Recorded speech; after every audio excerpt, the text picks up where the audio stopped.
நாளில நம்ம கர்த்தர் வருகையில நம்ம எடுத்துக்கொள்ளாமல் போயிட்டா நம்ம என்ன நடக்கும்? கர்த்தருடைய வருகையில நம்ம எடுத்துக்கொள்ளாமல் போயிட்டா, if you are left alone, கர்த்தருடைய வருகையில நம்ம எடுத்துக்கொள்ளாமல் போயிட்டா என்ன நடக்கும்? இப்ப கர்த்தருடைய வருகை அவர் வந்துட்டாரு, நம்ம கைவிடப்பட்டாச்சு, சபையா கைவிடப்பட்டாச்சு.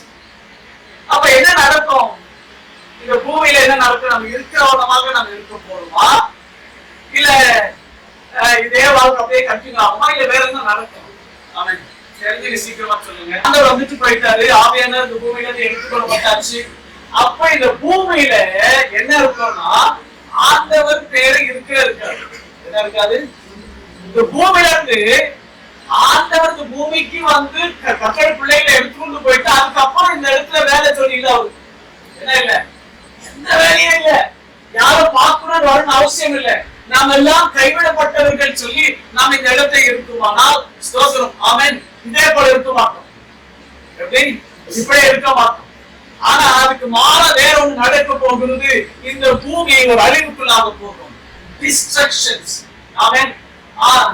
அந்த அழிவு சாதாரணமா இருக்காது, ரொம்ப கொடூரமாக இருக்கும்.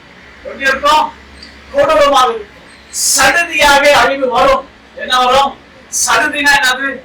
ஆமென். அன்எக்ஸ்பெக்டட். எப்போ வரும்னு தெரியாது, எப்படி வரும்னு தெரியாது, சடுதியாக வரும். அல்லேலூயா. நான் 89 ரட்சிக்கப்பட்டேன். 89 நான் ரட்சிக்கப்படும்போது அப்ப சொன்னாங்க இயேசு சீக்கிரமா வந்துருவாருன்னு சொல்லி. உண்மைக்கே இன்னுமா வரல. அப்போ ஒரு இடத்துல எப்படி சொல்லிட்டு 1000 வருஷம் ஆனாலும் வரமாட்டாங்கன்னா கோலியாம கேட்டாங்க, எங்க வசனத்தை சொல்லியாது, ஐயோ போச்சு, இந்த மாதிரி நான் மாட்டிக்கினேன்னு யோசிச்சேன். ஆனா வரமாட்டாரு. 2000 வருஷம் ஆயிடுச்சு. ஏன் வரமாட்டேன்னு சொல்லுங்க பாக்கலாம். ஒரு சின்ன உதாரணம் சொல்லிட்டா, ஆமென். சபைக்கு லேட்டா வர வரைக்கும் வரமாட்டார். சிஎஸ்ஐல இருந்து, ஆர்சில இருந்து, ஆங்கிலிக்கன்ல இருந்து, பெந்தகோஸ்ட்ல இருந்து, பெண்டேகாஸ்ட் ஆவியானவரே இறங்கி வந்தாலும், அபிஷேகம் இறங்கி வந்தா கூட நான் வர மாட்டேன், நான் இப்படிதான் இப்படி வராத வரைக்கும், இப்படி நான் தீர்மானிச்சிருக்கேன் வரைக்கும் யாரும் வர மாட்டார். ஏன் வரணும்? கொஞ்சம் நேசிக்கிறார் நம்மள, நம்மளால நேசிக்கிறதுனால என்ன பண்றாரு? அப்பா நீங்க எல்லாம் வாங்க, நீங்க எல்லாம் பரிசுத்தமா இருங்க, நான் சீக்கிரமா வர, நீங்க எல்லாம் எப்படி எடுத்துக்கொள்ளப்படணும் கூட வாசிக்கலாமா? ஏசாயா தீர்க்கதரிசி புத்தகத்திலிருந்து 2வது அதிகாரம் 12வது வசனத்தை வாசிக்கலாம். ஏசாயா 2வது அதிகாரம் 12வது வசனம். Book of Isaiah chapter 2 verse 12. எல்லாம் தாழ்த்தப்படும் பொருட்டு சேனைகளுடைய கர்த்தரின் நாளானது பெருமையும் மேட்டிமையும் ஆனவை, எல்லாவற்றின் மேலும் உயர்ந்தவை, எல்லாவற்றின் மேலும். எஸ், கர்த்தருடைய நாள் என்னதுங்க? கர்த்தருடைய நாள், the day of the Lord. கர்த்தருடைய நாள் ஒரு நாள் வரும். இதே அதிகாரத்துல 13வது அதிகாரம் 6 இருந்து 9 வாசிக்கலாமே. இதே புத்தகத்துல 13வது அதிகாரம் 6 இருந்து 9 வாசிக்கலாம். அலறுங்கள், கர்த்தருடைய நாள் சமீபமாய் இருக்கிறது. கர்த்தருடைய நாள் சமீபமாய் இருக்கிறது. அது சர்வ வல்லவரிடத்தில் இருந்து, அது சர்வ வல்லவரிடத்திலிருந்து மகா சங்காரமாய் வரும். ஆமென். ஆதலால் எல்லா கைகளும் நெகிழ்ந்து, எல்லா மனுஷரின் இருதயமும் கரைந்து போம். ஆமென். கர்த்தருடைய நாள் வரப்போகிறது. ஆனா அந்த நாளிலே எல்லாருடைய மனுஷனுடைய நாட்களை நாம எண்ணி பார்க்க போகிறோம். கர்த்தருடைய நாள் வரப்போகிறது. கர்த்தருடைய நாள் சமீபமா இருக்கிறது. The Lord's day is very much near. எவ்வளவு நாள் நம்ம பயப்படாத இருக்க மாட்டோம். என்ன சொல்லு, ஆண்டவனா வரட்டும், இயேசுனா வரட்டும், யார் வந்தாலும் அப்பாட்டா வரட்டும், நான் கண்டுக்க மாட்டேன். நீ என்னத்த சொல்றது, நான் என்னத்த பாக்குறது, அப்படிதானே? கர்த்தருடைய நாள் சமீபமாக இருக்குது. The Lord's day is very much near. ஆண்டவர் உங்களோட டீல் பண்ண போகிறார். தேவன் உங்களோட டீல் பண்ணும்போது நாம என்ன பண்ண போகிறோம்? அப்பா இவ்வளவு நாள் தான் ஊழியர்களை ஏமாத்துறீங்க, கரெக்டா? என்ன ஏமாத்துறது ரொம்ப ஈஸிங்க. என் பொண்ணு கூட ஏமாத்துவாங்க, சூப்பரா ஏமாத்துவாங்க. அல்லேலூயா. அவங்க நினைச்சுக்காதீங்க ஆண்டவனை ஏமாத்திட்டே இருப்பேன், ஆண்டவரை ஏமாத்துறாரு. அல்லேலூயா. அதனால இவர் உயிரோடு இருக்கிறனால மறுபடியும் சொல்கிறார், நான் வரப்போகிறேன், என்னுடைய நாள் சமீபமாக இருக்கிறது சொல்கிறார். யோவேல் தீர்க்கதரிசனத்துல ஆமென் ஒரு வசனத்தை வாசிக்கிறார். 1 அதிகாரம் 15வது வசனம்.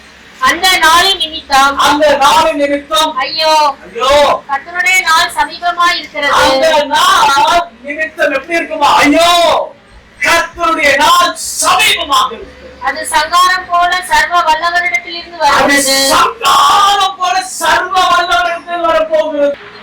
destruction. சங்காரம் என்னது? Destructions will come upon you. இப்போ உங்க வீட்டு மேல வர போறது இல்ல. ஆமென். வீடு மேல வராது. நம்ம வீடு எது? இதுதான் நம்மளோட வீடு. நம்ம வீடு எது தெரியுமா? நம்ம கட்டி வச்சிருக்க வீடு இல்ல. அல்லேலூயா. கோடிக்கணக்கான பணத்தை போட்டு எவ்வளவு கட்டினாலும் அந்த வீடு மேல வராது, அந்த கட்டடத்துக்கு மேல வராது. ஆனா தேவன் தங்களை இந்த ஆலயம், இந்த வீட்டின் மேல ஒரு சடுதியாக ஒரு அழிவு வரும். அந்த அழிவுக்கு நம்ம காத்திருக்கிறோமா இல்ல தேவனிடத்தில் கடந்து செல்கிறோமா சொல்லி இந்த நாளில் நாம தீர்மானிக்கணும். அல்லேலூயா. எப்ப ஈஸியா மாறிடும். இப்ப ஏதாவது நல்ல வெள்ளியாகணும்னு வச்சுங்க, இருக்கிறதால தூக்கி பூசினா வெள்ளியாகிடுது. ஆமா, இல்ல உண்மைதான். இப்பதான் வெள்ளையாவதுக்கு இருக்குது, கருப்பாவதுக்கு இருக்குது. இப்ப கருப்பு தான் அழகுன்றாங்க. இன்னொரு கலர் பிளாக் இருந்தான். அவனுக்கு தெரியுது அவனுக்கு. அப்ப அதனாலதான் ஆண்டவர் சொல்றேன், நான் சடதியா தான் வரேன். I'm going to come quickly. ஹalleluya. அதே யோவான் அது புத்தகத்துல 3ஆம் அதிகாரம் 14ஆவது வசனத்தை வாசிக்கலாமா? 3ஆவது அதிகாரம் chapter 3 verse 14. நியாய தீர்ப்பின் பள்ளத்தாக்கிலே ஜனங்கள் திரளாய் இருக்கிறார்கள். எங்க இருக்கிறாங்க பாருங்க? நியாய தீர்ப்பின் பள்ளத்தாக்கிலே. நியாய தீர்ப்பின் பள்ளத்தாக்கிலே தெரிந்து. ஆமென். நியாய தீர்ப்பின் பள்ளத்தாக்கிலே நம்மளா அந்த திரளான கூட்டத்தில் இருக்க கூடாதுன்னு சொல்லி நான் விசுவாசிக்கிறேன். ஆமென் சொல்லுங்க. வேண்டாம், அந்த திரளான கூட்டத்தில் நம்ம வேண்டாம். அல்லேலூயா. அதனால விழித்துக்கொள். Open your eyes and see that the Lord's day is very much near. அந்த பயம் கூட இல்லைன்னா நம்ம கர்த்தரை ஆராதிக்கிறது வீண். ஆராதிக்கிறது it's not by choices. 1 தெசலோனியர் 5ஆம் அதிகாரம் 2ஆவது வசனத்தை வாசிக்கலாம். 1 தெசலோனியர் 5:2. 1 தெசலோனியர் 5:2. இரவிலே திருடன் வருகிற விதமாய் கர்த்தருடைய நாள் வருமென்று. கர்த்தருடைய நாள் மீண்டும் பாருங்க. there is a word, the Lord's day. ஆமென். கர்த்தருடைய நாள் ஏன் வருது? சடுதியா வரும், அழிவுக்கு வரும். இங்கே ஒரு வார்த்தை போட்டிருக்குது, கர்த்தருடைய நாள் மீண்டும் வர போகிறது. ஆமென். இந்த முறை எப்படி தான் வர போகிறது? திருடன் வருவது போல வர போகிறார். எப்படி வராது? திருடனை போல வர போகிறார். கர்த்தருடைய நாள், அதுவும் கர்த்தருடைய நாள் தான். செப்பனியா 1ஆவது அதிகாரம் 1ஆவது அதிகாரம் book of Zephaniah chapter 1 verse 15 and 16. Hallelujah. book of Zephaniah. Amen. Zephaniah 1ஆவது அதிகாரம் 1ஆவது அதிகாரம் 15 16 எடுத்து வாசிக்கலாமா? அந்த நாள் உக்கிரத்தின் நாள், அந்த நாள் உக்கிரத்தின் நாள், அது இக்கட்டும் இறுக்கமுமான நாள், அப்பா அது அழிவும் பாழ்கடிப்புமான நாள். எந்த நாள் இது? எந்த நாள் பத்தி பேசுறீங்க? அது கர்த்தருடைய நாள் சடுதியா வரும் பாருங்க. நீங்க நினைச்சுக்கிறீங்க ஆண்டவர்கிட்ட போயிட்டியா? இல்ல. கைவிடப்பட்டவர்களே சபையே விழித்துக்கொள். சாதாரணமான ஆளாக 14ஆம் அதிகாரம் 31ஆவது வசனம். 14:31 16:31. They replied, believe in the Lord Jesus. Believe in the Lord Jesus. And you will be saved. And you will be saved. You and your household. And you and your household. அதற்கு அவர்கள் கர்த்தராகிய இயேசு கிறிஸ்துவை விசுவாசி. கர்த்தராகிய இயேசு கிறிஸ்துவை விசுவாசி. அப்பொழுது நீயும் உன் வீட்டாரும் ரட்சிக்கப்படுவீர்கள். நீயும் உன் வீட்டாரும் ரட்சிக்கப்படுவீர்கள். ரட்சிப்புன்னு என்ன நினைக்கிறீங்க? இயேசு கிறிஸ்து உள்ள வச்சிட்டு நீங்க காம்ப்ரமைஸ் ஆவீங்க பாருங்க. அநேக காரியத்துக்கு காம்ப்ரமைஸ் ஆவீங்க. பரவாயில்லை, அட்ஜஸ்ட் பண்ணிக்கலாம். ஒரே காரியத்தை ஒரே மாத்திரம் தெரியும். இல்லங்க ஒருத்தர் மாத்திரம். ஆமாங்க அப்படித்தாங்க. அத்தனை நாளுக்கு தான் 10 காரியம் பாத்திரம். 2 ராஜாக்கள் 23ஆவது அதிகாரம் 10ஆவது வசனத்தை வாசிக்கிறேன். 2 Kings chapter 23 verse 10.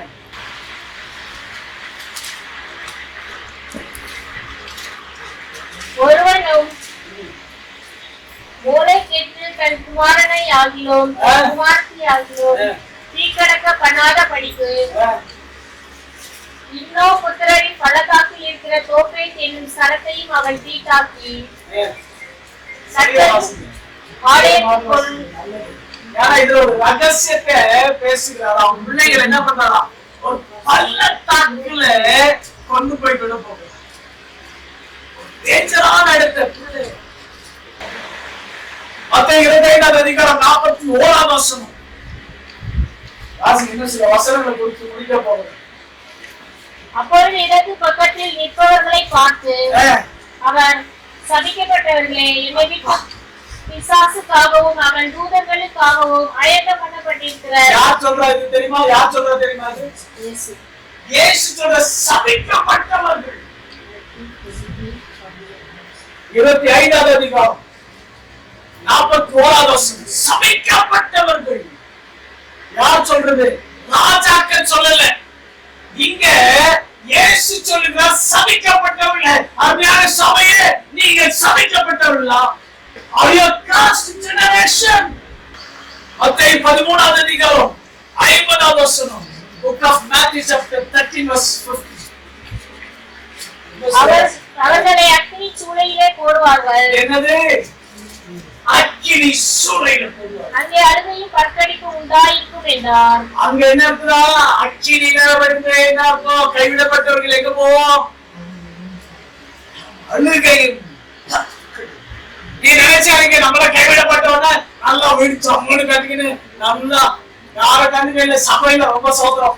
அவன் ஆண்டவர் எப்படி தெரியுமா? ஆண்டவர் வந்து போயிட்டா சர்ச்சைக்கு ஆமென் சொல்லுங்க.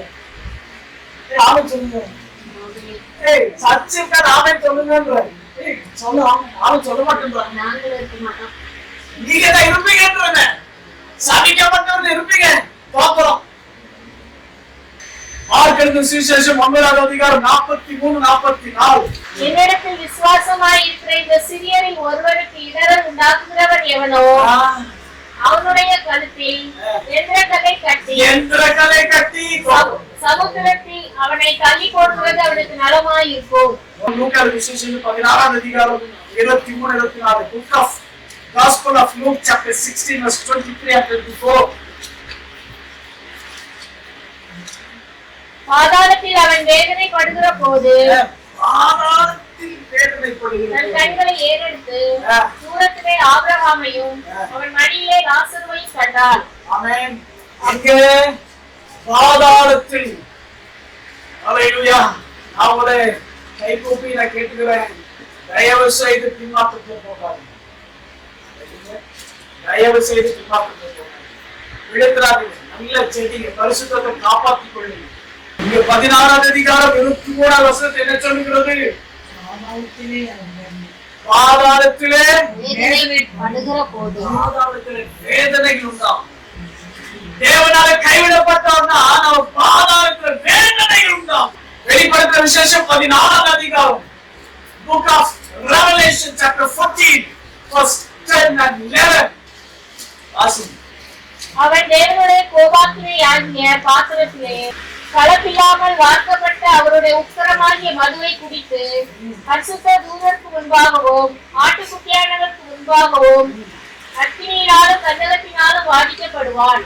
கைவிடப்பட்டோம்னா நம்ம எல்லாம் என்னது? நீங்க நினைச்சாதீங்க அப்போ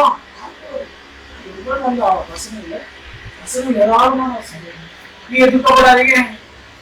ஆண்டவர்களை சந்தோஷமாக்குவாரு. ஆண்டவர்களை சுத்தப்படுத்த வந்திருக்காரு.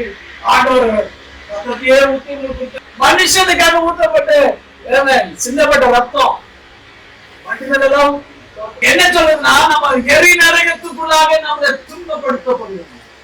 எரி நரகத்துக்காக நீங்க ஆயத்தமாகாதீங்க, மனம் திரும்பிக் கொள்ளுங்க. அல்லேலூயா. 20ஆம் அதிகாரம் 10ஆம் வசனம். Book of Revelation chapter 12 verse 10. மேலும் அவர்களை மோசம் போக்கின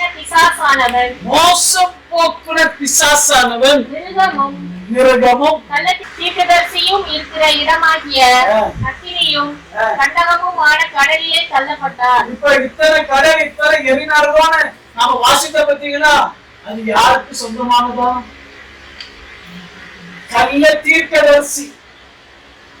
கடைசி காலத்துல அவன் கள்ள தீர்க்கதரிசி, ஆன்டி கிரைஸ்ட், பொய்யான தீர்க்கதரிசி வருவான். அவனுடைய இடம் கந்தகத்தில் அவனும் இருப்பான், நாமும் கூட இருக்கணும். நரகம் யாருக்கு சொந்தமானது? மிருகத்துள் விசுவாசி. விசுவாசி அவன் நினைச்சிட்டோம் இயேசு நான் ரட்சிக்கப்பட்டுட்டேன், அபிஷேகம் பண்ணிட்டேன், நல்லா அந்நிய பாஷை பேசுறேன், கையை தட்டி ஜெபிக்கிறேன். ஆனா இங்க இது வெளியில இருக்குன்னு சொல்லலாமா, சபையில இருக்கிறவங்க தோன்றுது. அதாவது நம்ம சபையில வாசிக்கிறோம், சபையில தியானிக்கிறோம். பிலிப்பியர் 3ஆம் அதிகாரம் 19ஆவது வசனம். அவர்களுடைய முடிவு அழிவு. அவர்களுடைய முடிவு அழிவு. யார் சொல்றது தெரியுமா? பவுலடிகள் சொல்றாரு. இப்போ அல்லேலூயா. 1 தெசலோனிக்கேயர் 5ஆம் அதிகாரம் 3ஆவது வசனம். சமாதானமும் சௌக்கியமும் உண்டென்று அவர்கள் சொல்லும்போது கர்ப்பவதி ஆனவளுக்கு வேதனை வருகிறது போல அழிவு சடிதியாய் அவர்கள் மேல் வரும். அவர்கள் தப்பி போவதில்லை. தப்ப மாட்டீங்க. இடம் பாத்தீங்களா? நீங்க நினைச்சா ஈஸியா எஸ்கேப் ஆயிடுவாங்க. எஸ்கேப் ஆக முடியாதுங்க. கிறிஸ்தவர்களே, அருமையான பிள்ளைகளே, அவன் அபிஷேகப்பட்ட பிள்ளைகளே, அவன் கர்த்தருடைய ரத்தத்தினால் கழுவப்பட்டவர்களே, நீங்க ஒருவேளை கைவிடப்பட்டீங்கன்னா நீங்க தப்ப மாட்டீங்க. எச்சரிக்கை. அவன் is a warning to the church. தப்பித்துக் கொள்ளுகிற பார்த்தீங்களா? இப்போ எரி நரகத்தில் தப்பித்துக் கொள்ளுகிற போங்க. இதுக்கு மேல ஒரு ஆசீர்வாதமே இல்லை. இந்த பெஸ்ட் பிளெஸிங் எரி நரகத்துக்கும் கள்ள தீர்க்கதரிசிக்கும் நம்ம தப்பித்து பரலோகத்துக்கு ஆயத்தப்படுவாங்க. இதுதான் உண்மையான ஒரு ஆசீர்வாதம். அல்லேலூயா. வாசிக்கலாமே. 2 தெசலோனிக்கேயர் 1ஆம் அதிகாரம் 9ஆவது வசனம். அந்நாளிலே தம்முடைய பரிசுத்தவான்களின் மகிமைப்படத்தக்கவராயும் நீங்கள் எங்களுடைய சாட்சியை விசுவாசித்தபடியினாலே உங்களிடத்திலும் விசுவாசிக்கிறவர்கள் எல்லாரிடத்திலும் ஆச்சரியப்படத்தக்கவராய் அவர் வரும்போது அவர்கள் கர்த்தருடைய சன்னிதானத்தில் இருந்தோம் அவருடைய வல்லமை பொருந்திய மகிமையில் இருந்தோம் நீங்கள் ஆகி நித்திய அழிவாகிய தண்டனையை அடைவார்கள். நம்ம பரிசுத்த சாதியா இருந்தா ஆண்டவருக்கு இருப்போம், பரிசுத்த சாதியா இருந்தா பரிசுத்தங்களா இல்லைன்னா ஆண்டவருக்கு கைவிடப்பட்டு அழிவுகள். வெளிப்படுத்தின விசேஷம் 20ஆம் அதிகாரம் 9ஆவது வசனம். முக்கியமான வசனம். அவர்கள் பூமி எங்கும் பரம்பி பரிசுத்தவான்களுடைய பாளையத்தையும் பிரியமான நகரத்தையும் வளைத்துக் கொண்டார்கள். அப்பொழுது தேவனால் வானத்தில் இருந்து அக்கினி இறங்கி அவர்களை பட்சித்து போட்டது. ஆமென். அல்லேலூயா. நீ நினைக்காதீங்க எரி நரகத்தை இரவும் பகலும் சாவு இல்லை, இந்த சரீரத்துக்கு மரணம் இல்லை. இரவு பகலும் day and night will be keep on burning. எரிஞ்சிட்டே இருக்கும். யோவான் 3ஆம் அதிகாரம் 18ஆவது வசனம். முடிச்சு நாங்க இன்னும் 10 நிமிஷத்துல முடிச்சலாம். கவலைப்படாதீங்க, டைமிங்ல முடிச்சலாம். ஆவியானவர் தோத்துறோம், நீங்க என்ன மன்னிக்கணும். வாசிங்க. அவரை விசுவாசிக்கிறவன் ஆக்கினைக்குள்ளாக தீர்க்கப்படான். யாரை விசுவாசிக்கிறேன் நல்லா சொல்லுங்க. இப்பதான் நல்லா சொல்லுங்க. இயேசுவை விசுவாசிக்கிறவன் ஆக்கினைக்குள்ளாக போக மாட்டான். விசுவாசியாதவனோ இப்ப விசுவாசியை பத்தி சொல்லிட்டாரு. ஆனா நம்ம சபையிலே விசுவாசி ஆதவனும் தேவனுடைய ஒரே பேரான குமாரனுடைய நாமத்தில் விசுவாசம் உள்ளவனாய் இராதபடியினால் அவன் ஆக்கினை தீர்ப்புக்கு உட்பட்டான். வெளிப்படுத்தின விசேஷம் 20ஆம் அதிகாரம் 15ஆவது வசனம்.